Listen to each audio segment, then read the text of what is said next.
Para entender por qué la optometría en Puerto Rico necesita actualizarse, no hay que empezar con ataques ni con opiniones, hay que empezar con la propia ley. La Ley 246 de 1999 es la ley que reglamenta la práctica de la optometría en Puerto Rico. Y su exposición de motivos dice algo que hoy compromete directamente a la legislatura. Esta ley no nació para detener la evolución de la optometría. Nació porque la ley anterior, la Ley 80 de 1964, ya se había quedado atrás. En otras palabras, la Ley 246 nació de una verdad sencilla. Cuando una ley profesional no responde a la realidad científica, académica y clínica de su tiempo, esa ley debe revisarse. La propia exposición de motivos reconoció que la optometría era una profesión independiente de cuidado de la salud. Reconoció que los adelantos científicos, tecnológicos y profesionales exigían una legislación moderna y reconoció algo todavía más fuerte, que mantener una ley vieja podía limitar irracionalmente a los optómetras puertorriqueños y privar al pueblo de Puerto Rico de recibir cuidado visual de alta calidad. Esa frase no puede pasar desapercibida. Limitar irracionalmente.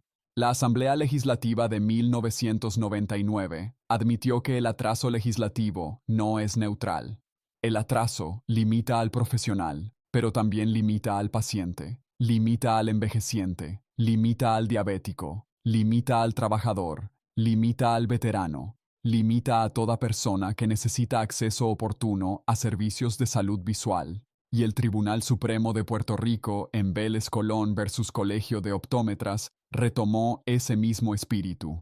El Supremo reconoció que la Ley 246 fue aprobada para reglamentar la optometría para beneficio y protección del pueblo. También reafirmó que existe una junta examinadora de optómetras con autoridad propia para licenciar, reglamentar, evaluar, atender querellas y disciplinar la profesión. Eso es importante porque confirma que la Ley 246 no es una ley de inmovilidad. Es una ley de regulación profesional con propósito público. Entonces, la pregunta para los legisladores de hoy es inevitable. Si en 1999 Puerto Rico entendió que una ley de 1964 ya no respondía a los adelantos de la optometría, ¿por qué en el 2026 se trata una ley de 1999 como si no pudiera quedarse atrás?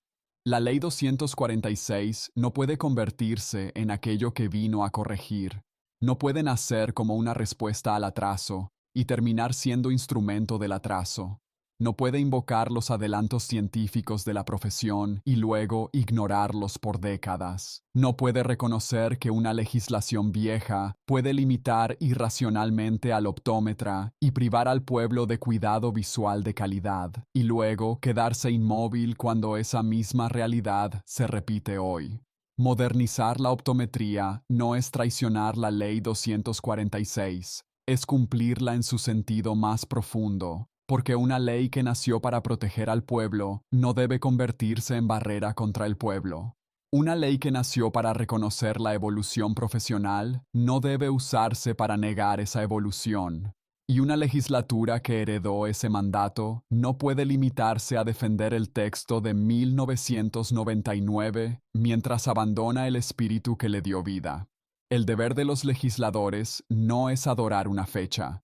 El deber de los legisladores es proteger al pueblo.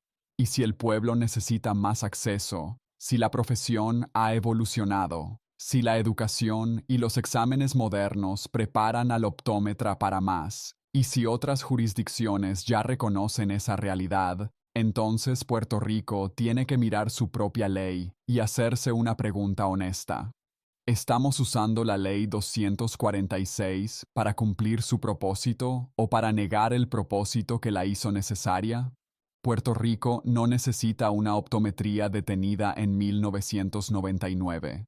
Necesita una ley viva, actualizada y coherente con la ciencia, con la preparación real de sus optómetras y con las necesidades reales de sus pacientes. Ese no es un capricho profesional, es el mandato inconcluso de la propia Ley 246. Y cuando una ley que nació para abrir camino se convierte en una puerta cerrada, la responsabilidad histórica de la legislatura no es mirar hacia otro lado, es abrirla, porque la salud visual del pueblo no puede seguir esperando detrás de una puerta que la propia ley nos enseñó que debía abrirse.